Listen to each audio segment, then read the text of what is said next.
what we've been talking about, if you're just jumping on, some people who are just jumping on, is that in life, I was mentioning a story about a woman last night who came in, who was in a domestic violence situation, and her boyfriend choked her so hard that he actually snapped her neck, causing her to be now quadriplegic. And I was saying how this translates to pre-med and to college, because sometimes we're in relationships where we're not actually getting physically choked, but people are pulling us away from what we need to do to get us where we want to go.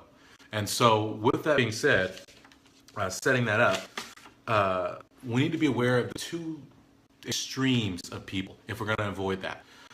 There's a lot of different types of people you're going to encounter, but the two extremes are the ones that really either make your pre-med career or break your pre-med career. Because as is said everywhere, right? You're the culmination, or you're the combination of 5 people you spend the most time with. And that just happens, right? Because if you guys are hanging out, you like the same things, you're doing the same things, you guys have the same habits. So whatever they're into, you become into, vice versa. And so you become who you're around. And so we want to talk about the two extremes of people. And the one is what we just talked about, and that's the drain, right?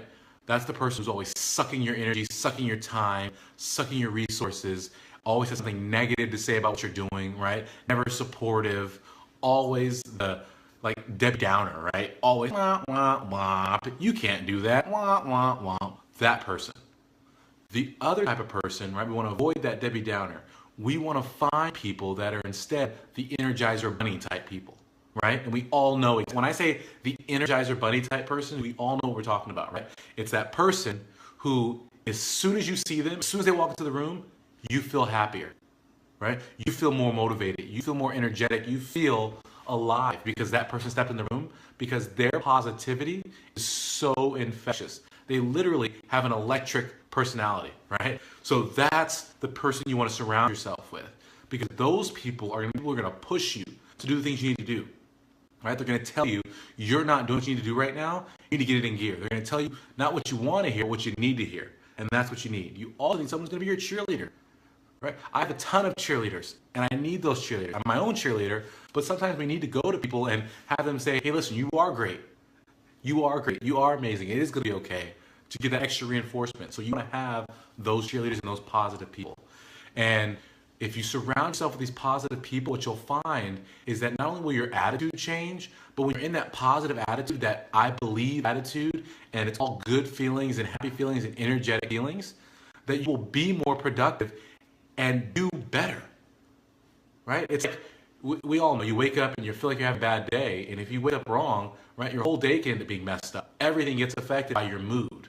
Or if you go to a class and you don't like the professor, or you don't like the material, and you have that mindset coming in of, oh, this is going to be bad, and that negative mindset, it affects your performance. And you perform way worse in a class that should have been easy than you would in a class that's harder that you actually enjoy. And so your positive or negative surroundings really affect you. So surround yourself with positive people. But to take that even a step further, what I want you to do is not to surround yourself with energetic, positive people. I want you to become an energetic, positive person. You yourself.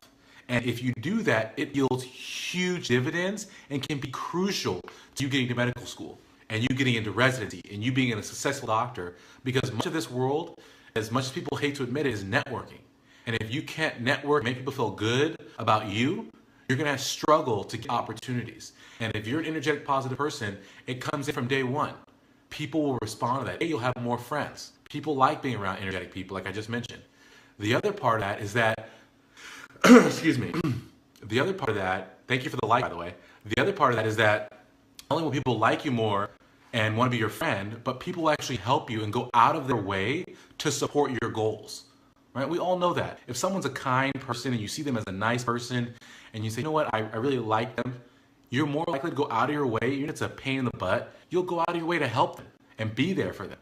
But if someone's a jerk, right, and they're always complaining, you just try to avoid that person and you don't want to help that person. It's not, right? It's not rewarding for you. So be an energetic person so people will like you, so people will be there for you to help you. The other thing is that whenever your energy is felt in a room, like I mentioned, if someone's positive and they walk in a room, you feel immediately, right? It's the same way that you want to make other people feel that way. You want to make people feel energized. So when you go to your research and you go in the lab, if you're a person who's energetic and who's smiling and who's happy to be pipetting, then people are going to be, they're going to give you the benefit of the doubt. So even if you're a crappy researcher, they're still going to be like, you know what?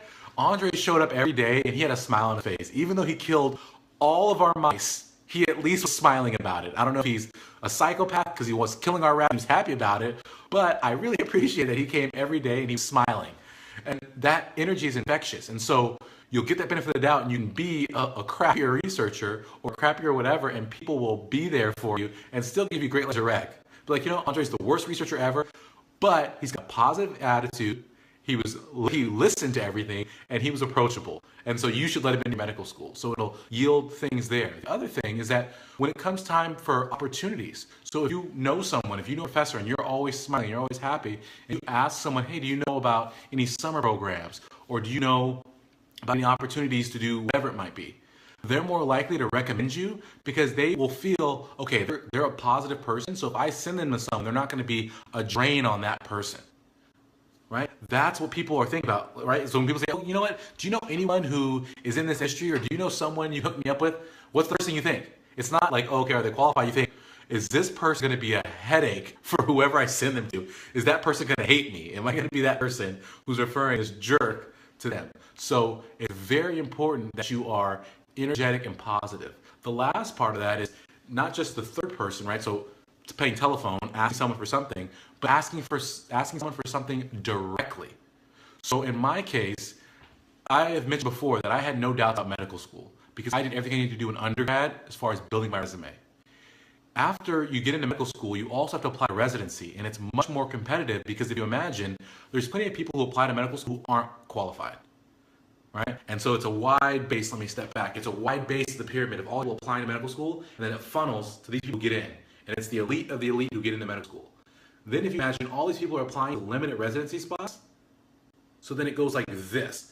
And so it's really the elite of the elite. It's very competitive. So in addition to having all my resume things really, really tight, I made it my prerogative to really network and get out and make people feel good about me.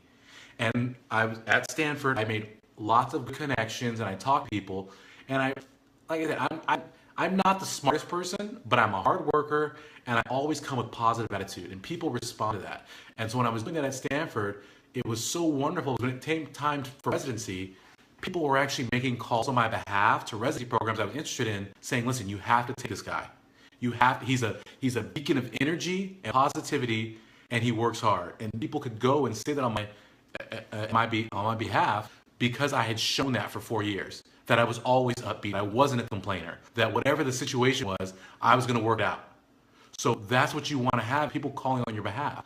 The other flip side of that is that I actually went to residency directors, and my program director, the program I'm going to at UCSD, is Dr. Dan Lee, and hopefully he doesn't watch this ever, but I was stalking this guy at different conferences because I knew I wanted to be at UCSD. So I would go, smile on my face, bring that positive energy to make him have good feelings about me. And I think it really yielded big on my interview season and in me getting the residency that I wanted. So all that comes from being positive. That's a starting place. Everything else is secondary and is more difficult, but the number one thing you control that's really easy is your attitude. So have a positive attitude, surround yourself with positive people, and keep all the negative people away. And whatever you do, if you're in, whether it's a friendly relationship or a romantic relationship with someone who doesn't support your goals, who doesn't prioritize what you prioritize, you gotta get rid of them. And I'm not saying you have to date another pre-med, but you have to have people who are understanding and saying, you know what, I understand how competitive pre-med is. I understand how hard college is. Whatever you need to do, I'll be here to fit in, to get in where I fit in, right? Wherever my place is, I'll be there for you. But I won't infringe on what you need to do. I won't make you feel guilty. I won't make you feel bad. I won't bring negative energy in your space. So do those three things and you will be much better off.